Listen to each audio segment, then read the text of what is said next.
The argument presented here is how Elle best demonstrates her leadership. One side believes she is mostly a charismatic leader, whereas the other side believes she is a level 3 leader. Allie, please come forward to present your case.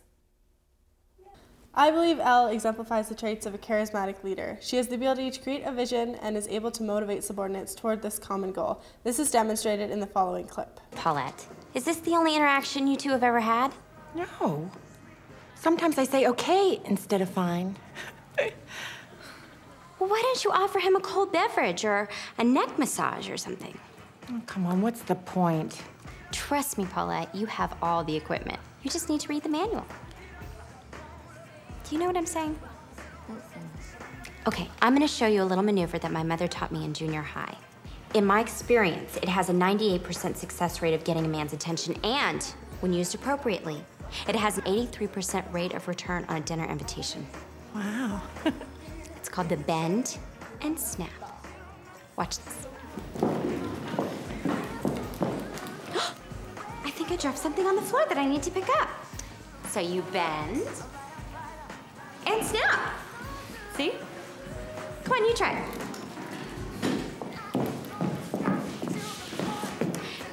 Bend and snap. Okay. Yeah. A little less bend, a little more snap. Okay. Like this? Good snap. Come on. You! Come on. You can do it. Bend and snap. Very good. We can all do it. Come on, guys. You're gonna bend and snap. Okay, now put your head into it. Bend and snap. Bend and snap. Good job. A little attitude, please. Now everybody smile. That's very important. Pump, bend, and snap. Good job, everybody. Work it out. Work it out. Okay. Wow. So good. Bend and snap. Oh my God, the bend and snap works every time. Elle is able to captivate male attention. As you can see, she allows the ladies to recognize their own potential by acknowledging their assets and teach them that they can use this skill to pick up men, just as she has. Her proven charm in this department, as well as her inspiration for the salon ladies, defines her as a charismatic leader. Jessica, can you please present your case? In the movie Legally Blonde, I believe Elle is primarily a level 3 leader. This is because she is able to act in an independent, ethical manner regardless of expectations from others inside or outside the organization. This is demonstrated in the following clip. On the day of Hayworth's murder,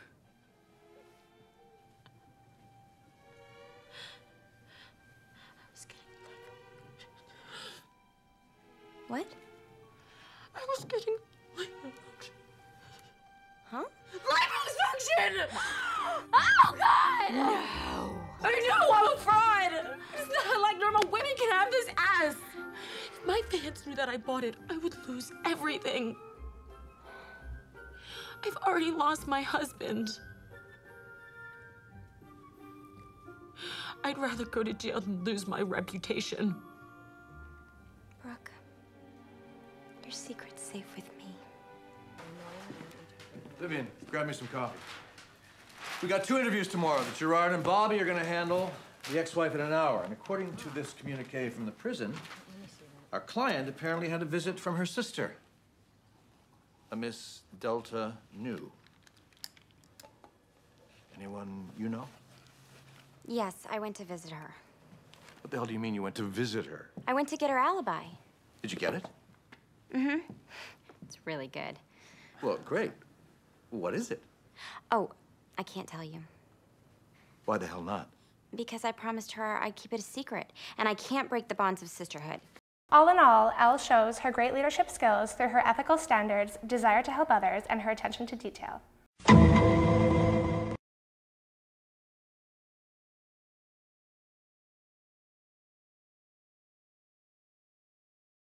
Our next case addresses whether or not Professor Callahan is ethical. Kelsey, please present your case. As you will shortly see, Callahan is an extremely unethical individual. As a professor, Callahan is in a position of legitimate power.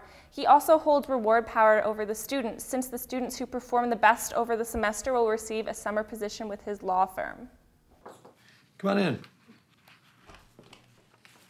Hi. Hi. Sit down. Okay.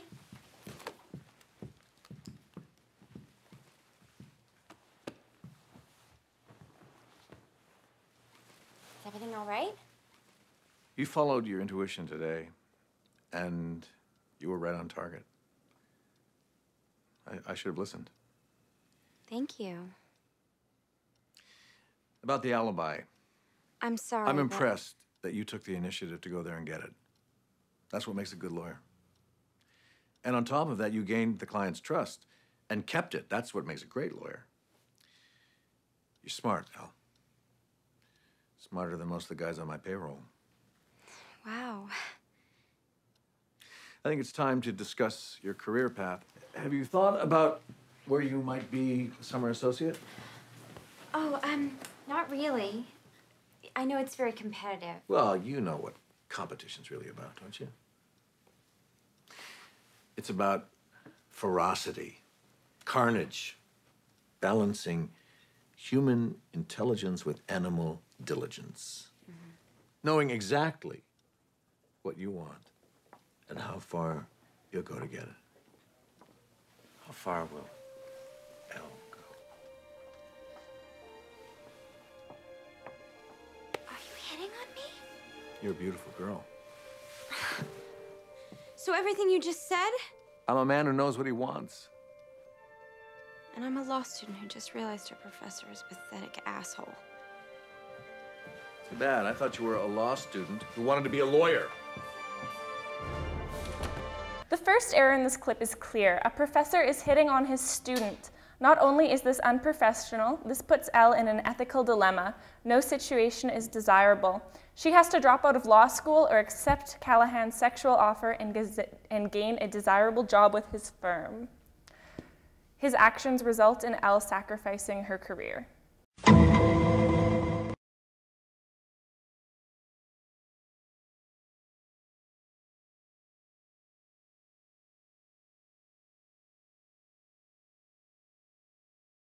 The next case is whether or not Elle properly sets goals in the movie, Legally Blonde, and whether or not she achieves those goals. Sarah, please present your case. Elle faced numerous obstacles in pursuit of her goals. Her primary goal in the movie was to get accepted into Harvard and ultimately to prove herself as an intellectual, independent individual. However, Elle faced consistent discrimination and was stereotyped for being a blonde bimbo. Furthermore, she often experiences the halo effect. This is an overall impression of a person based solely on one characteristic.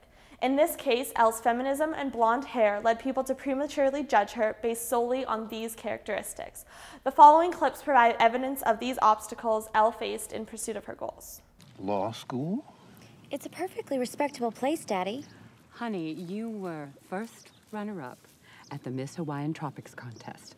Why are you going to throw that all away? Going to Harvard is the only way I'm going to get the love of my life back. Oh, sweetheart, you don't need law school. Law school's for people who are boring and ugly and serious. And you, Button, are none of those things. Harvard Law School?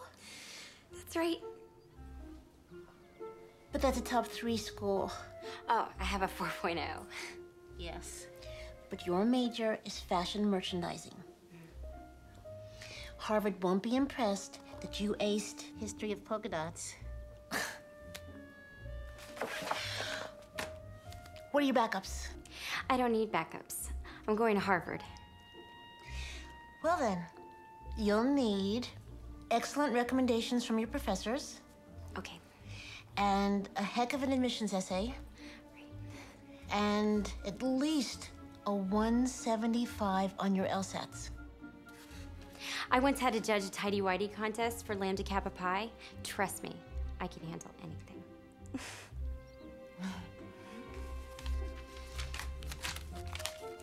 Thanks.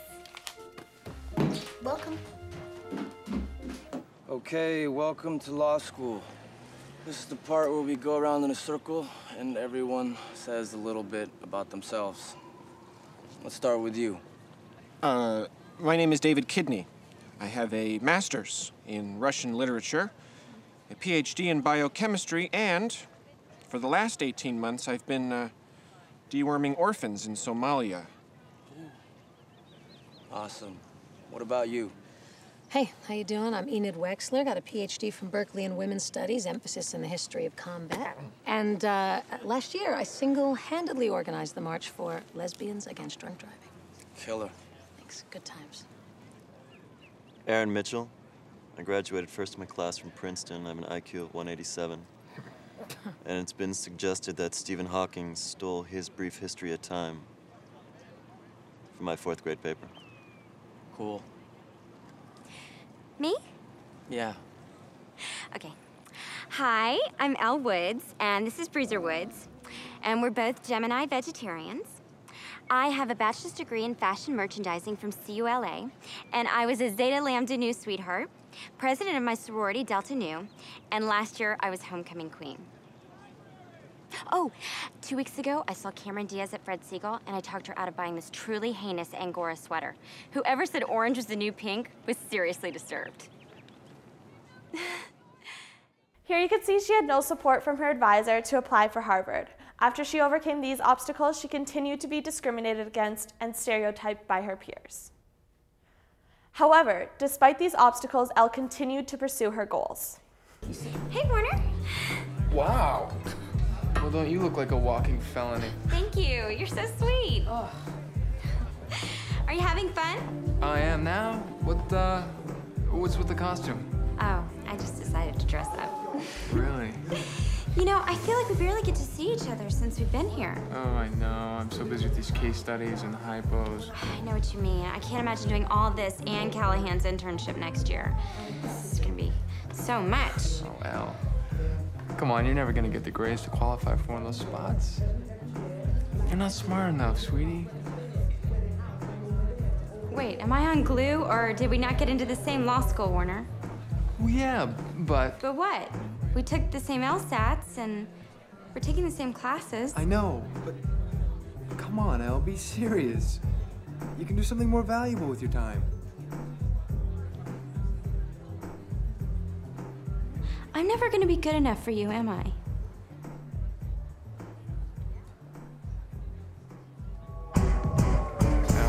Oh, come on. Just forget it. I'll show you how valuable Elle Woods can be.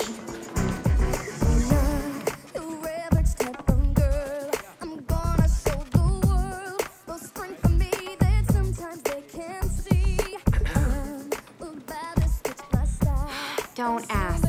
Wasn't gonna.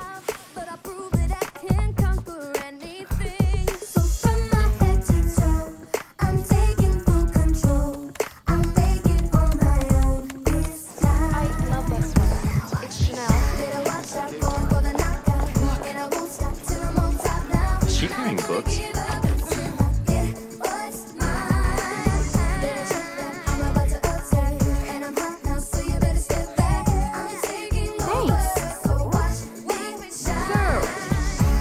Filed a claim. What next? Ms. Woods? Don't you need to have evidence? Meaning? Meaning you need reasonable belief that your claim should have, like, evidentiary support? And what kind of evidentiary support does this case require? Quiero Taco Bell.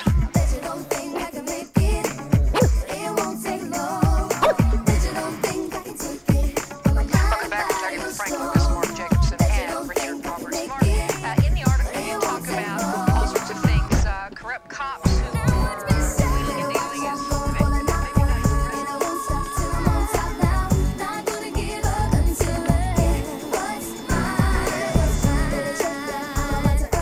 And the purpose of diminished capacity is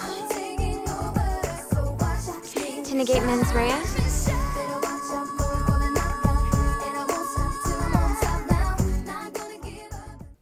From these clips, you can see that Elle worked extremely hard in pursuit of her goals. It eventually paid off. Ladies and gentlemen, I present the graduates of Harvard Law School, class of 2004. I am personally very honored to introduce this year's class-elected speaker. After getting off to a quite interesting start here at Harvard, she graduates today with an invitation to join one of Boston's most prestigious law firms. I am sure we are going to see great things from her. Ladies and gentlemen, Elle Woods.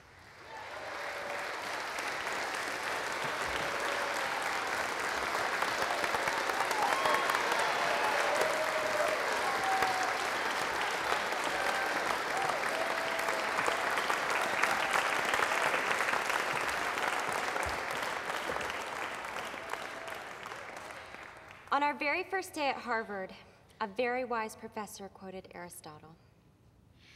"The law is reason free from passion."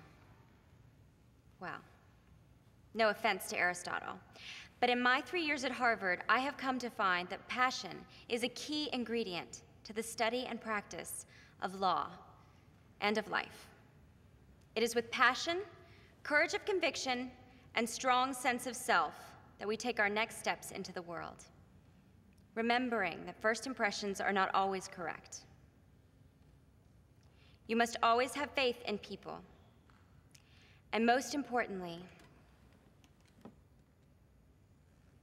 you must always have faith in yourself.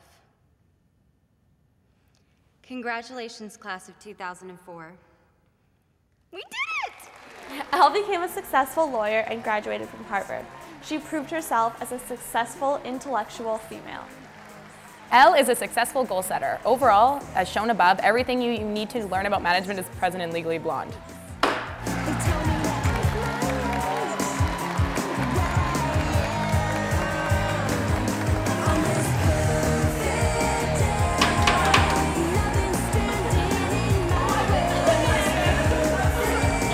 I'm gonna count to 5, like 5, and then All in all, all in all, all in all, all in all.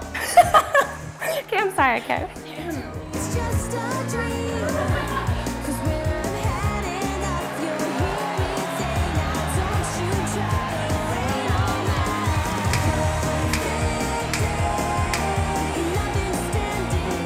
I deem both Jessica and Allie's cases correct.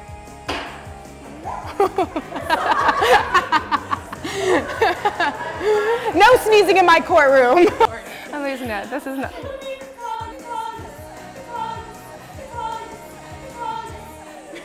Okay. Okay.